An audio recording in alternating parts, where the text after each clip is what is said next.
If you thought last week was busy, you'd better put your tin hat on, because in the coming week there'll be even more macro and company news heading your way. Top down, the big news will come in the form of two items. First, the latest monthly UK manufacturing, construction and sentiment surveys, or Purchasing Managers Indices, PMIs, in the UK, and for that matter, the US, China and Europe, and they'll be coming out throughout the week. The second is the latest interest rate decision from the US Federal Reserve on Wednesday the 3rd of May. The consensus seems to be there'll be no change, but that the Fed may well lay the groundwork for a second hike of the year at its June meeting. Bottom up, almost a third of the FTSE 100's members are due to release results or trading updates or host their annual general meeting for shareholders. Key names to watch include first quarter figures from acquisitive pharmaceutical firm Shire on Tuesday the 2nd, interims from Imperial Brands and Sage, and full year figures from Sainsbury's on the 3rd, trading statements from Next and Morrison's, and first quarter results from Royal Dutch Shell and HSBC on the 4th, and a trading statement from healthcare equipment and services expert Smith & Nephew on the 5th. Now, for all of that, I suspect the biggest potential source of some fuss will be oil major BP when it publishes its first quarter results on Tuesday the 2nd of May.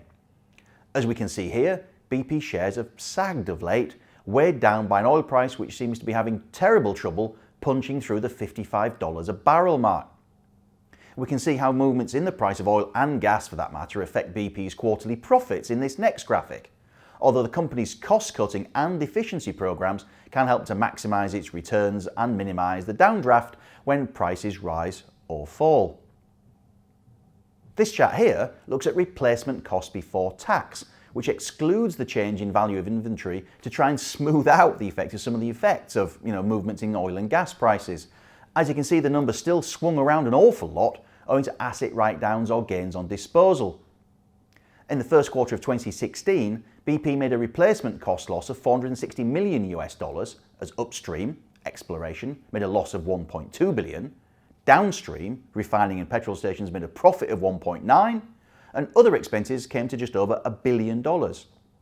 This chart shows the quarterly performance of upstream and downstream back to 2012.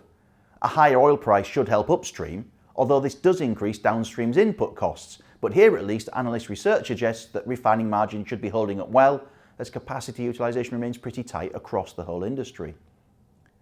Other features ongoing costs related to the 2010 Gulf of Mexico oil rig disaster, and do keep an eye on this number, not least because BP attempted to draw a line under the whole sorry affair with a final $5.1 billion charge in Q2 2016. That took the total bill to over $60 billion, but that other number should now run at very low levels, barring any fresh problems elsewhere. A higher oil price would also help profits and boost cash flow, and that's important because it's cash flow that funds the dividend. And right now, BP is not generating enough cash to cover the dividend, so it's using a combination of disposals, investment cuts and debt to cover the shortfall. Remember, BP's dividend comes around $1.2 billion a quarter, and capital investment $4 billion plus. Profits just aren't big enough right now. This next chart shows cash flow from operations minus capex, the line, and compares it to the dividend, the bar. Now, none of this suggests BP is going to cut its 10 US cents per share per quarter dividend anytime soon, but the longer the oil price stays where it is, the greater the pressure will become. So also watch comments on capex and net debt. Capex was $18.4 billion last year, and net debt ended it at $35.5 billion. This final chart shows BP's annual dividend in pence per share since 1993. It last cut in 2010 and before that in 92. The yield on the stock's currently 7%, the third highest in the FTSE 100, behind only Direct Line and Shell. So the safety of that payment may be paramount to the investment case for the stock. As a final point, note that all of these themes will also be important for Shell's results 2 days later.